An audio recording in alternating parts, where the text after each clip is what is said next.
Welcome to the ReRooted podcast with Francesca Maximé, trauma-sensitive mindfulness meditation teacher and poet. Together, we'll take a closer look at approaches to transforming trauma with insights from psychology, neuroscience, spirituality, social justice, and the creative arts. Join Francesca and her guests for an exploration of our shared connection and how we can cultivate greater compassion for ourselves and for others. If you'd like to support Francesca and the ReRooted podcast, please visit BeHereNowNetwork.com/Francesca. Hey everyone, welcome to this edition of the ReRooted podcast. I'm your host, Francesca Maximé, and it is the end of May here. I'm sort of dialing in from New York City and really welcoming my friend from far away, Dr. Shelly Harrell. She is a clinical psychologist. She's done tons and tons of research on everything around intergenerational trauma, stress and trauma, racial healing, spiritual work, contemplative work, and all the ways in which these things can intersect. She's a professor. She is working on her own personal practice. She has her own personal practice, as well as her website, Soulfulness for Life, where she offers a variety of integrating these kinds of practices and all of her information and research to the world. So welcome so much, Shelly. So thank you for being here. Yes, absolutely. Glad to be here with you. So this podcast is called ReRooted, where we're unearthing our natural brilliance and we're sort of connecting to the roots that we share. And I started it intentionally with a track that was from a friend of mine, Christian McBride. And I really wanted to bring in that kind of music, that kind of creativity, as opposed to sort of more, sort of ethereal. Right. And all of what that means. So where should we begin today? Because the main thing that I'd like to kind of explore with you is how is, for example, multi-generational racial trauma, for certain folks in this country, a different experience in the collective and even individually as it is for folks who aren't embodied in that way. Right. Well, let me first start just by, I really resonated with what you said about music. And one of the things that I do in my work is integrate music. It's a central piece to me of healing. Right. And music touches the soul and spirit. And there's it's beyond words. How music can touch us is beyond words. And often these experiences of stress and trauma are beyond words. I'm a psychotherapist. I've been practicing for 30 years. Sometimes the verbal the emphasis of just on verbal communication isn't enough to kind of contribute to what we need for healing.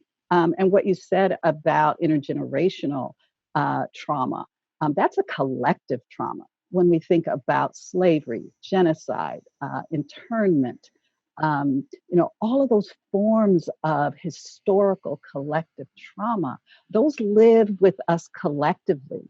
And I think one of the powerful things about music is people are communicating individual experience and collective experience that resonates, that touches us. And so by connecting to music, we're often connecting to something that is more universally, spiritually sort of felt. It is an interconnected experience. And so, so just what you started with, music is central. I resonate probably most strongly with soul music. And part of the impetus for soulfulness came from my just embeddedness in music and dance and expression, which has been with me my whole life. I danced as a child. I co-founded a dance company in college and performed and choreographed. And so music and dance has just been really a piece of how I express my soul and how, I connect to others' expression of their soul and spirit. So Yeah. I'll often start workshops with music, and talk about what is being touched in the lyrics. One of the things that I I'll often play is, interestingly, people don't think about this as sort of a contemplative spiritual song, but is "I Got Soul," "Super Bad" by James Brown. Uh-huh. Right. and people are like, that's not that ethereal, calming music, but it communicates something really important about contemplative practice. So, the lyrics include, like, "I got something that makes me want to shout," right? Which is really about, I am connected to something deep within me that is compelled into expression. He says, "I got something that tells me what it's all about," right? I'm connected to a wisdom, an inner wisdom that kind of tells me what's happening. I got soul. I have an inner aliveness that I can feel, that's palpable. And I'm super bad. I have innate worth and dignity. So these are all I love contemplative, that.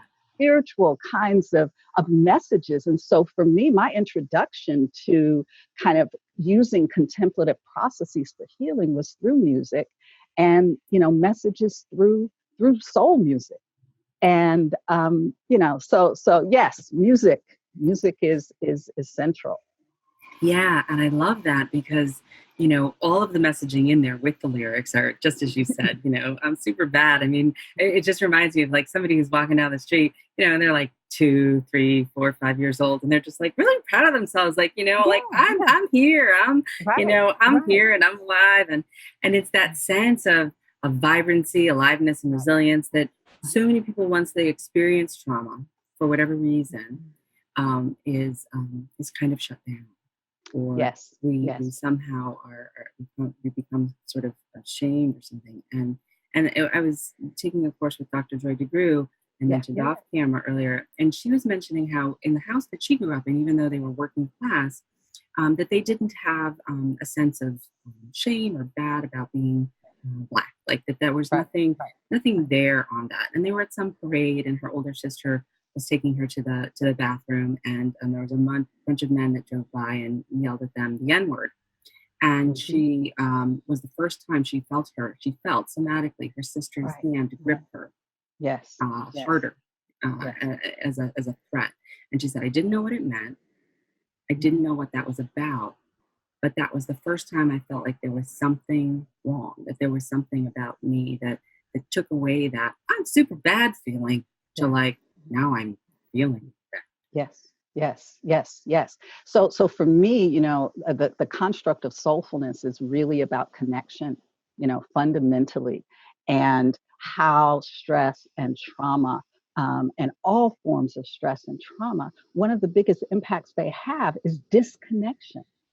We become disconnected from ourselves, from our experiencing. We become disconnected from other people, right? We shut down some of that capacity we have for connection. And so soulfulness is really, at its essence, about kind of reclaiming our connectedness, right? And that in many ways is centered in our internal experience. So when I think about that super bad, the song, it's all about reconnecting to inner experience. I have something in me that is compelled to express. I have something in me that tells me, an inner wisdom that tells me. And so that the impact of stress and trauma on connection, I think, is among the most damaging of how trauma really has a long lasting impact. If we're disconnected from ourselves, and I talk about disconnected from our souls, if we're alienated from our truth, our inner truth. Our soul is that place that is the intersection between the human and the divine, between kind of where God and the sacred lives in us. And that's that place, that really kind of incredibly deep place within us.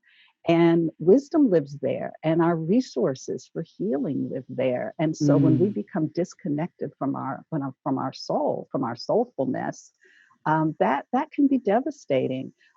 There's some writing by Duran, who's speaking in the context of historical trauma in the Native American context, and he speaks about this construct called soul wound, right? And how historical trauma, the genocide that is connected to the Native American peoples, has a collective impact, not just on the individual soul, but the collective soul.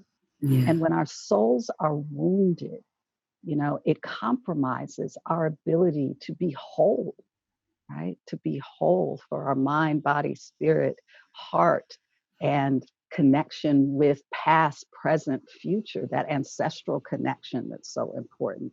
It damages, a soul wound damages all of that interconnectedness.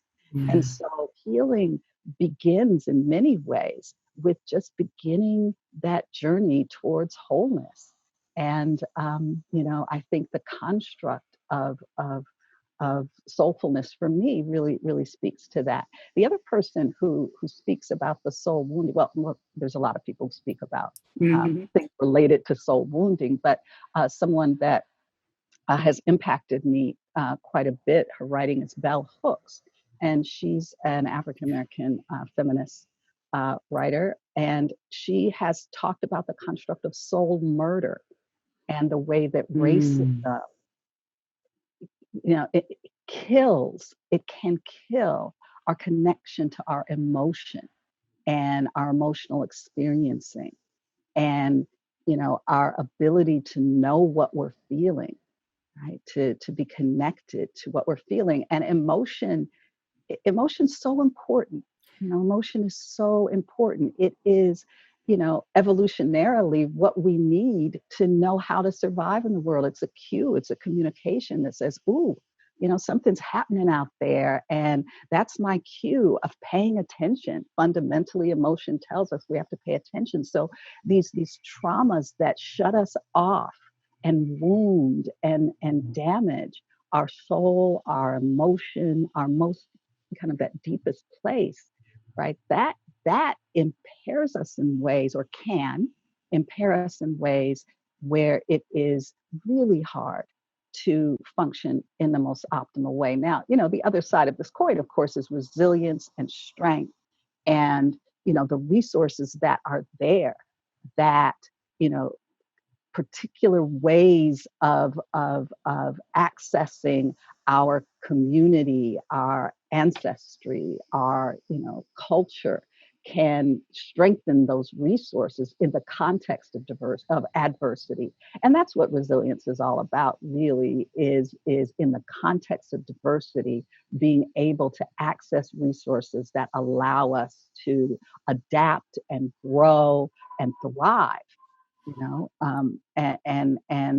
So again, I think about soulfulness as deep connection, deep connectedness, and part of being able to live in a way that is both connected to ourselves and connecting with other people. And it's fundamentally grounded in contemplative work, right? In work that says, let me take a visit with my inner life and see what's going on there and get to know my inner life.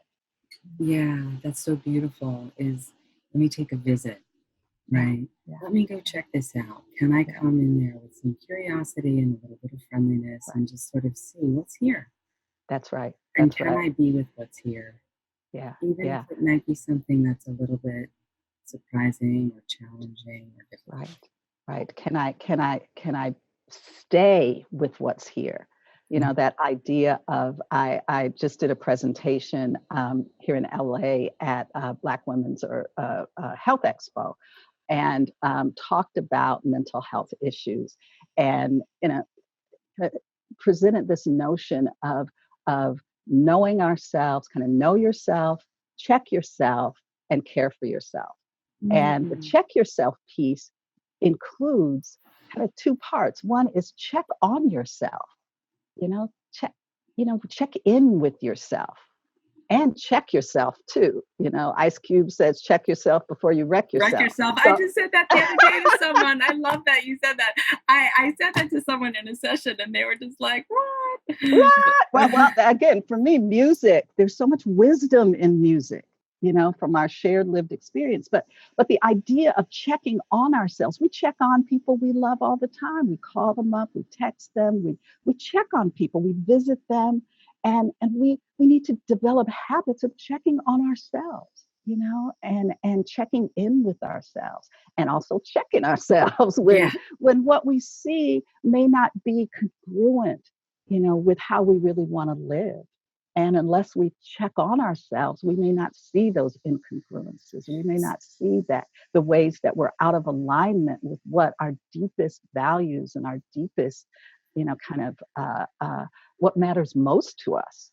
Yeah, and maybe I can ask you for an example of how you would guide someone to do this, because I was speaking with someone earlier, and it was sort of this idea of trying to care for self in some way that was more obscure by perhaps doing a behavior or eating something or drinking something or engaging sort of more in something that kind of looked like, well, this is okay, I can do this for myself, but over the long term cumulatively wasn't not only solving the problem, although it's a fine coping mechanism for the moment, right?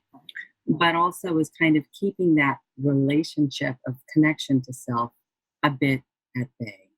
Yeah. And so how would you invite, and you can use any example, even in your own experience that you would have, how would you invite, if you can give me an example of what that might look like for someone who's kind of like not really quite maybe aware of or interested in, or maybe just afraid of going there? Yeah. Well, I think there's for me, a beginning piece is tuning into what's most important. What matters most? What are the deepest values? What is that kind of inner whisper of wisdom kind of directing us? I think we do have, if we're still enough and quiet enough to listen in, there is a voice that can whisper to us that says, this is what matters. And so a couple of tasks there. One is creating space in our lives to be able to listen for that voice, to be able to listen for that whisper of our inner wisdom. And unfortunately, most of us, and I know I'm guilty of it, I am on automatic pilot. I have my day and I'm bam, bam, bam. And if I'm not really, really intentional about it, I'm not as tuned in as I need to be or want to be, desire to be with that. And so the first piece is helping people figure out what opens that door for me, what opens that door to tuning in to that inner place of soul, wisdom, for me. And we all have different ways that we enter that place, and it really is a place of mindful awareness, of loving, compassionate attention to ourselves, right? Taking, as one of the people that I admire in that realm, Tara Brach talks about taking the sacred pause. And I use that language a lot because I think it's so important that we take a sacred pause, and it is sacred, right? To honor ourselves in that way, to pay attention. So that's kind of the first piece in working with someone, is individualizing that, what gets you there, and I'll offer music as one path for people that, just intentionally, kind of even constructing a playlist for yourself, right? Where it's a series of songs, whether they be instrumental or with lyrics, that bring you to your center, that remind you of stuff you already know, that connect you to something bigger than yourself, that helps you feel both a sense of connection to yourself and interconnectedness with others, with community, with culture, with that which is bigger than yourself, with spirit. Yeah. And so for some people it may be music, for other people it may be some sort of physical activity, right? Swimming, right? So for people who are water people, right? Uh-huh. Yeah, the act of swimming, there's a dropping into experience that can occur with movement as well, right? Often we think about stillness as what we need to connect to ourselves, but for many people, for me, dance did that. You know, Yeah. movement can help connect. So it's going to look differently for different people, and I think what's critical is that, particularly in the context of diversity and culture, not everyone is going to sit on a cushion and watch their breath. You know? Right. And I am very I very much resonate and with mindfulness, and have a modified mindfulness practice myself. Sure. You know, in a more broader definition, I think what I do personally in my own practice is mindfulness, right? But it may not look like, sitting on a cushion and following my breath. That becomes part of it. So for me, we want to embrace, all cultures have a way, some technology, some methodology for turning within, right? Yeah.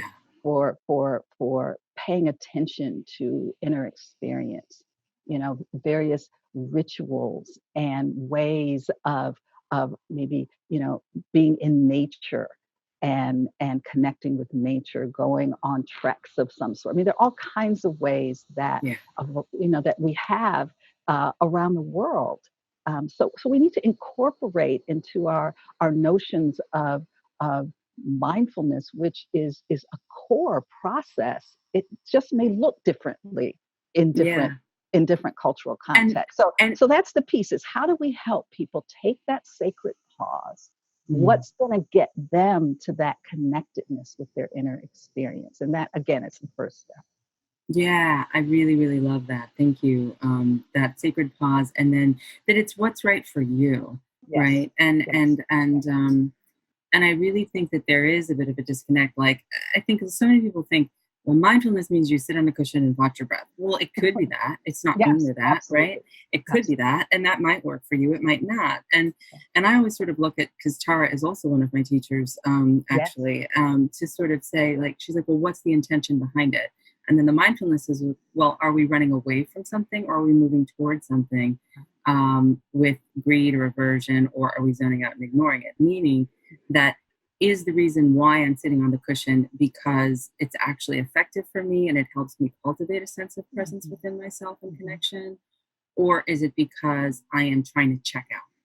yeah, Right? So yes, what's the yes, deeper yes. intention? Like, I don't want to engage with the world, in which case Right, that's an aversive energy that requires a certain amount of right, insight or investigation, to use Vipassana terms or practice. right. Absolutely, absolutely. And then your remedy might be more of engagement, right? Yeah, Like, for that yeah. person, they, Connection. right, it might be more of a connected thing. Yeah, So yeah, I just think that we have to be mindful of our own constitution, our own conditioning, our own practicing, our own neural yeah, developmental pathways, yeah. and the ways in which we have Absolutely. each come to be as individuals, to find that way and that portal through. I think the other piece that's important in what you said is recognizing kind of our truth. And I use the word truth a lot, and we can think about it as the authentic voice.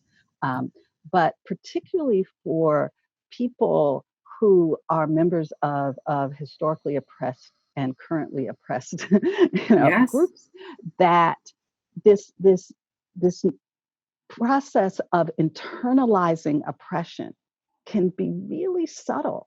The ways that we internalize messages as people of color or LGBTQ community members, there's ways we internalize messages that are externally imposed about who we should be and what's acceptable, and what kind of thinking or behaviors are acceptable. and we can internalize those so deeply that there's a disconnection with what feels most authentic to us, right? Right. And there's layers to internalized depression. I mean, I think we were speaking when I kind of referenced the James Brown song about, an internalized sense of worth and dignity, human worth and dignity, regardless of circumstance, Right. and that for members of historically and currently oppressed groups, societal messages are not always about our worth and dignity, right? Those societal messages can be quite dehumanizing, and treatment, interactions can be quite dehumanizing and quite,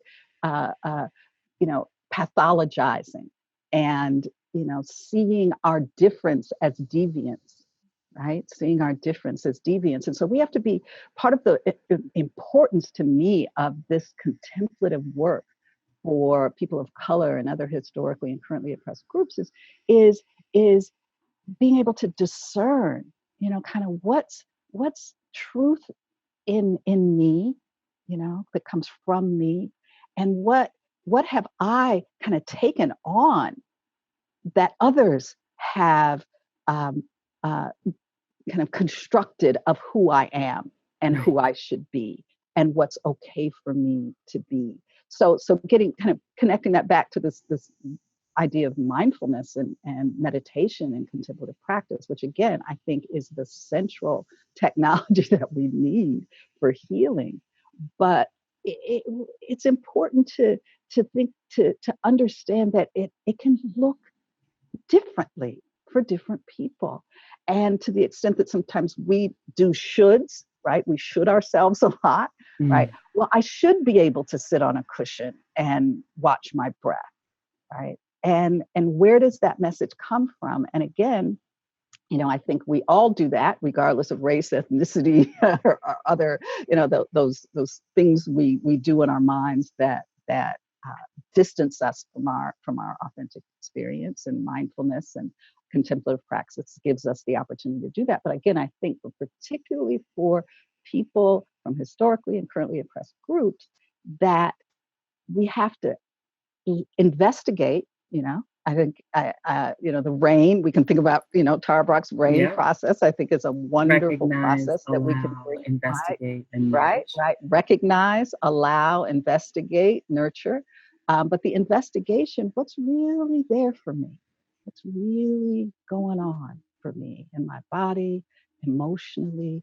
What beliefs do I have that are contributing to what's going on for me in my body and what's going on for me emotionally? How am I carrying that into how I live? And so part of the investigation, it's the same process: mindfulness, using skillful means like RAIN, in our practices. But we might want to expand those in very specific ways to be inclusive of the experiences of people of color, LGBTQ, other historically and currently oppressed groups. And just to bookmark that, and for a moment to just say, and I know just as, of course, I'm sure your orientation also is, the reason why often is adaptive survival. Like there's a reason why we've done these things. It's not because it's because, we've had to sort of, MacGyver the situation to be able to get through, you know what I mean? Love it. I love it. And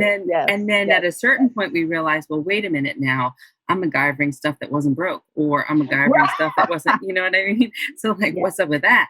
And then you're like, okay, well, maybe there's a little bit of truth to what this person said, but I'm not owning more of it than I have to. And I'll use an example. A friend of mine, as I was mentioning to you, for 20 years, I was on television as a television news anchor in local and national markets.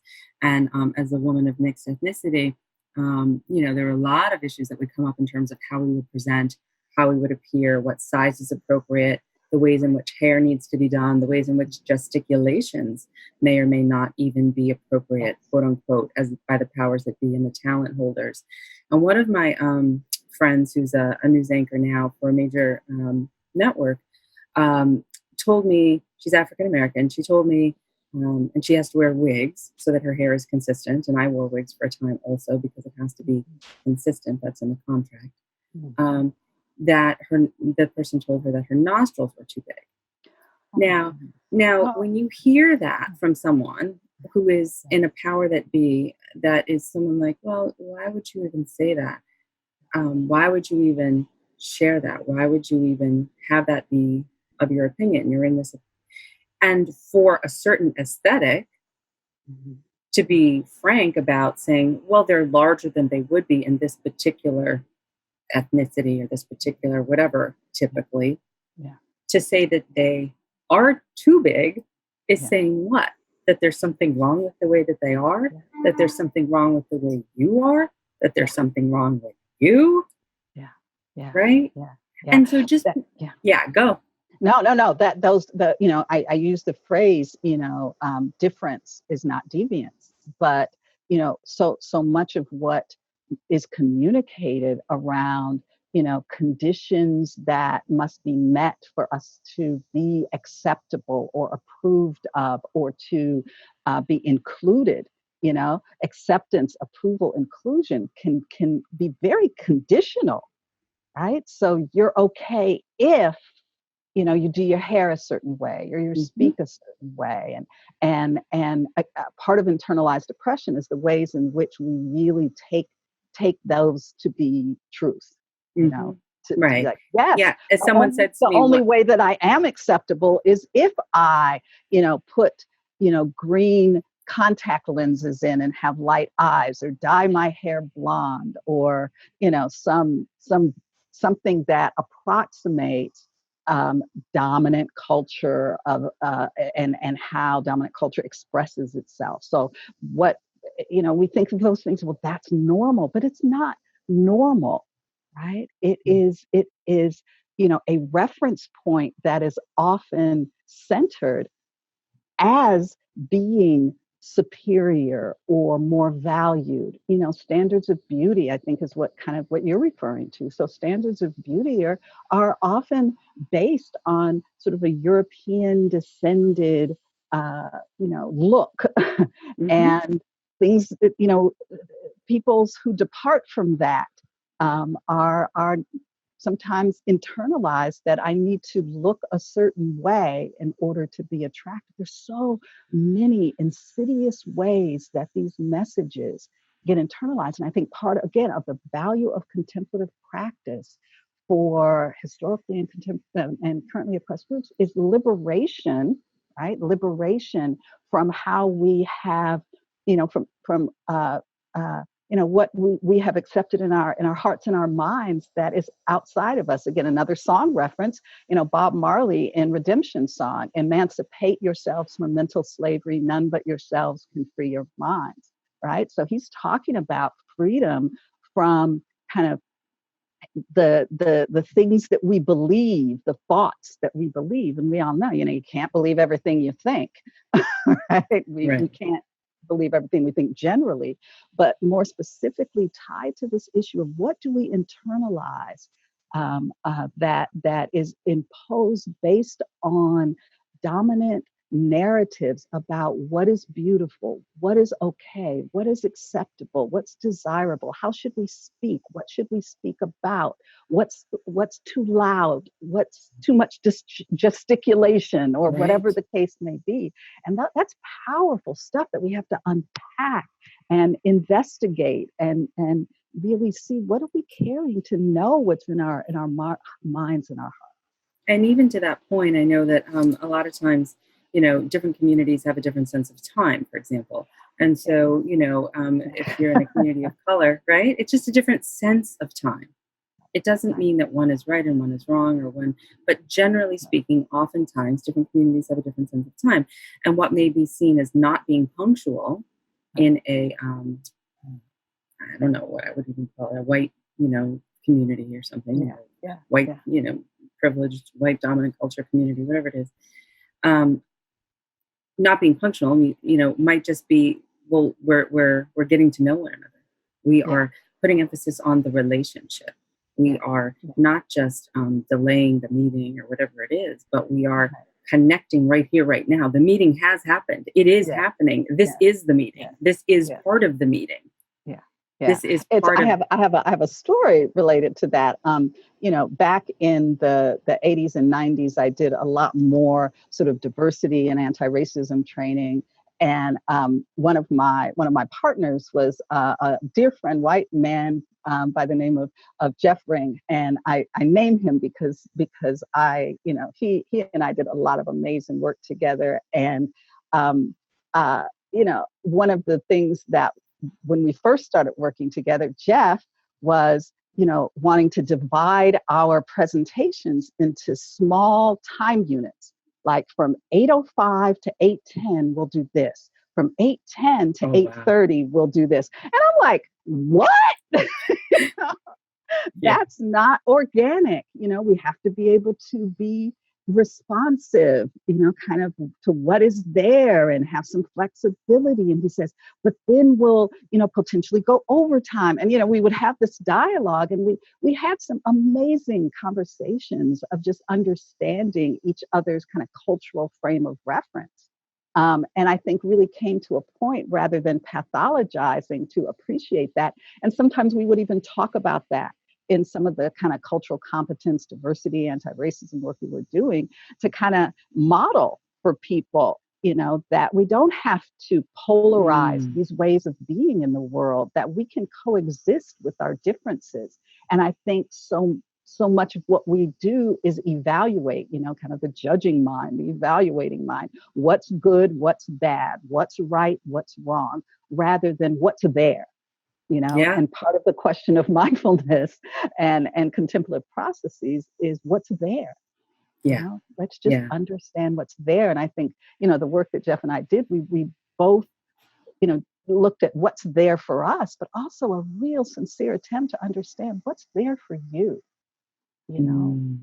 What's there that brings this kind of comfort zone present for you.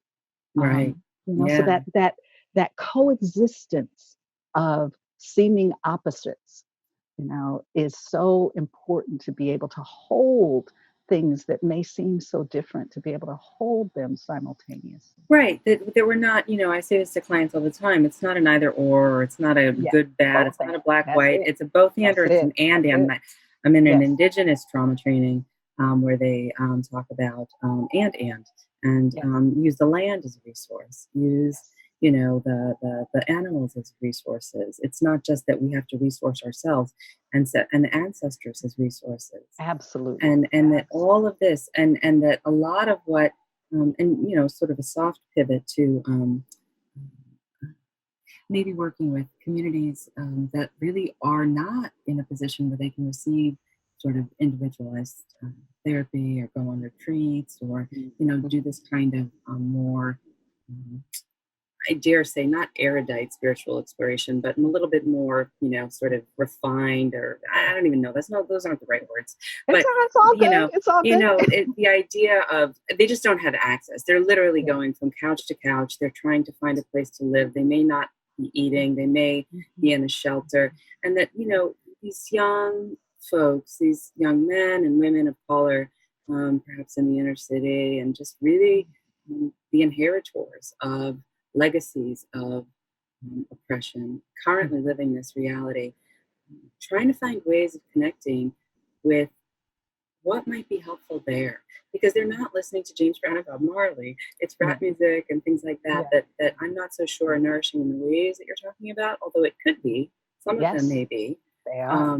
And so how would you maybe work, or do you have any suggestions with that kind of population? Absolutely. So I mean, so many things are going to come to mind. But just thinking again, going back to music, because that's so central. Sometimes we focus in, sort of contemporary rap, hip hop music on the lyrics, and the lyrics can be very problematic. I'm not at all, saying we need to be okay with some of these lyrics, but here's two parts of that. Music is also about connection to kind of rhythm, and about bringing ourselves, kind of gathering ourselves into a focus. And I know, athletes, for example, will sometimes listen to music before they go on the court. I Or always go see on, Serena with her go Beats on the by field. Dre headphones on Right, before she hits right, the tennis right. court. And, my guess is they're not listening to some, kind of ambient, spiritual, Yeah, binaural beats or whatever, yeah. And there's often a sense of a rhythm and a beat that's going on, and that's centering as well. And so, again, creating an openness to how do people center? How do people bring themselves into themselves? Right now, we can talk about lyrics, and lyrics, even when we are not, or when I have I have two adult sons in their early 20s, right?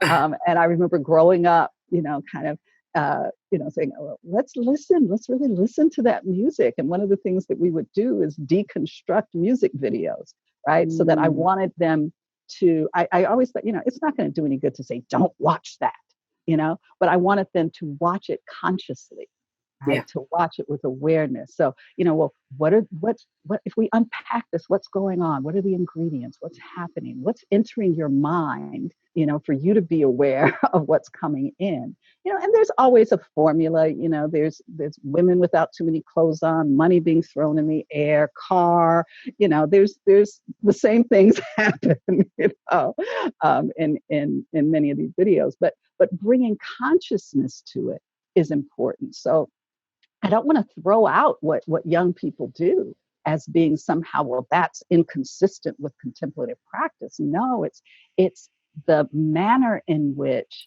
we relate to these things. And also we also want to hear people's truth. And we want people to listen to their own truth. And sometimes it's not pleasant or pretty or nice. And we've all, I think, would benefit from being able to kind of open our window of tolerance for things that are not in our comfort zone, right? And that piece is important too, to honor someone else's truth. Now, again, I am not, the misogynistic kind of orientation of someone. Sure. I am not. That's not a good place for me, right? But at a deeper level, if we're thinking about understanding the lived experience of, diverse groups of people, and not trying to make people like, be like a particular, image or way of being, I'm also a professor, and I teach doctoral students, who are becoming psychotherapists. And the goal when I supervise people in the cases that they're seeing is not for them to become like me, right? It's for them to find their own voice as a therapist in the room with their clients. And I think it's really important that we kind of create spaces for people to connect with kind of who they are and what that potentiality is within, to kind of blossom and thrive in the world. And meditative processes, mindfulness, contemplative practices are all, I think, so necessary, for that. And for me, the soulfulness kind of frame on this is just saying, let's expand those centuries ancient practices that we know are effective, that show up in cultures around the world. Let's expand how we're able to deliver those in ways that can help people and that meet people where they are, and that honor, difference and diversity and expression, because ultimately we want things to work. We want to help and participate in healing. And if we try to impose our own stuff, whatever that looks like, Yeah. it's not. It's just It's not. it's a different That's what lens. trauma is on a real basic level, is a threat to the integrity of our existence. Well, Trauma and is a threat to life, to safety, to livelihood, to all of those things. And racial trauma is a threat to life and safety and livelihood that is connected to racial oppression and power asymmetries that dehumanize and intimidate and harm and hurt. And bringing those two things together, understanding trauma in the context of race, ethnicity, culture, is important. That's, so we don't get to genocide and enslavement and internment, as a collective expression of that. Right. And I know our time is closing. And just to Yes, it is. It's but just on that one note, if you could, when people are still under threat, though, when they are still in a community where there is violence, when they are not able to sort of look at it from the perspective of, I made it through. Yes, our ancestors made it through, and I'm here. And that means that we as a people are making it through. So there is that, right, to definitely rest in and check in with about and notice and appreciate and own. But what about when I don't know where I'm going to sleep at night? Or if I have a place that I need to go tonight, I don't know if I'll be safe there, but it's the only place I have. How do we reconcile with communities of color, especially, or anyone who's still in that kind of a threat, with also trying to be aware of the fact that there are these other ways of healing? I think that these are not mutually exclusive at all. One of the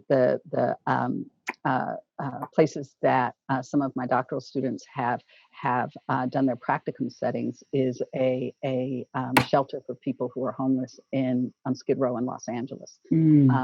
And so one of the students several years ago did her dissertation on, kind of resources for well-being among men experiencing homelessness. And most of these men were men of color, predominantly African American and Latinx men in Los Angeles. And, one of the, I think, real values of her dissertation was, not pathologizing that because someone is homeless or experiencing homelessness, that they don't have access to inner resources, right? That, I sometimes take exception with Maslow's hierarchy a little bit, because I think that, people can have basic needs threatened and still engage in processes towards self-actualization. Right?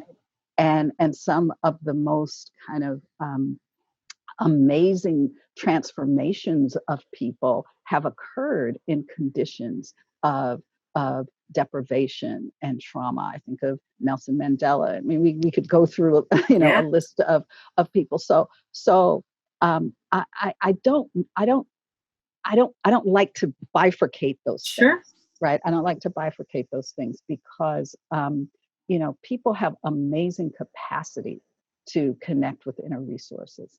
And sometimes it's a matter of reminding people of what they may be already doing, right? And I think when we're under sort of immediate ongoing threat, there's more kind of intercepting, more blockages, more obstacles that we have to be aware of that are there, and that, they're underneath them, beneath all of that is still, those inner resources that can be accessed, that wisdom, that connectedness to culture, to ancestors, that connectedness to our own, kind of worth and dignity and humanity. And, people have an amazing capacity to find that part of themselves. And I'm not at all saying that that these circumstances of threat and trauma are acceptable. Right? But in many ways, there's this we can't separate inner transformation and outer transformation, right? There's a quote by Stephen Biko, South African activist. The most potent weapon in the hands of the oppressor is the mind of the oppressed, right? So oppression, relies to some extent on those who are oppressed to be separated from an awareness of their own kind of thoughts and feelings and processes. And so part of liberation, both internally and externally, involves kind of reconnecting to those inner resources so that we can see clearly what is happening externally and participate in its transformation. I talk about, the branches of three main branches of transformation are awareness, allies, and action: contemplative processes, communal processes, and empowerment processes. And all of those are needed, to grow. We need to work with contemplative processes on awareness. We need to work on communal processes, connectedness, and allies. And that has to take some form in action, right? Empowerment processes. So awareness, allies, and action. And those are interconnected processes. So to your point, for action to happen, for transformative change to happen at a social justice, kind of in the world, the allies and awareness piece, the contemplative and communal processes also need to happen. And all of these are interconnected. So for that transformative change, we need to help people connect to their inner life, to their inner world, to their soul. Yeah, beautiful. I really appreciate that. And that Steve Biko quote reminds me of something that I don't know who said it or if I said it. That we've come up with this sort of thing where, we moved in this country. We've seen, I think, a lot that, of moving from being engaged citizens to being consumers, that was sort of what we were programmed with in this sort of society. And then we've moved from a place that was relational and connected to a place that's transactional. Right. And that those aren't really, sustainable in terms of our well-being collectively or individually. And so being able to kind of, root back to, yep, as we close the podcast, root back to get ReRooted, yes, which yes, is already yes, here within yes, us and between us and among us and beyond us. Yes. And 7 generations or 20 or millions back and forward.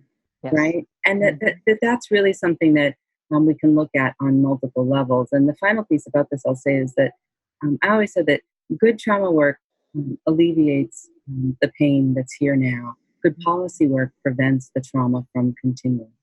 Absolutely. Beautifully said. Yes. Working on these other levels. Dr. Shelly Harrell, your website, shellyharrellphd.com, really offering a beautiful array of all kinds of healing resources, and so enjoyed our conversation. Is there anything else that you would like to add here today for listeners and viewers before we go? No, just glad to be here and glad to connect with you and your listeners, and thank you. Thank you so much, and take good care. You too.